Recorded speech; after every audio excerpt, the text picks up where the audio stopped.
Yo mga kaibigan, magandang umaga po sa inyong lahat.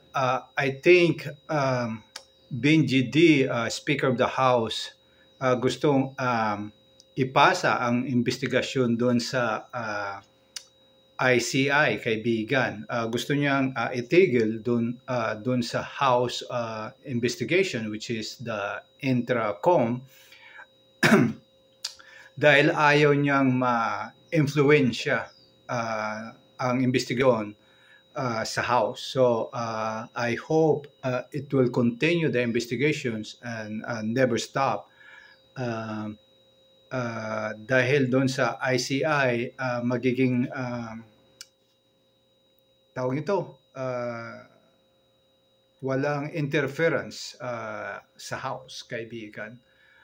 Well, anyway, how to focus and paying attention to those investigations sa ICI, kailangan natin ng extra eye or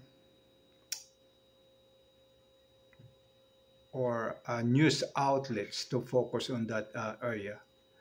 Well, anyway, kaibigan, bantay-bantay lang kung ano yung nangyayari. Kailangan dapat panagutin ang nagkasala, kaibigan. Kaya watch out. Follow, like, and share, kaibigan, para tuloy-tuloy ang laban natin. Peace.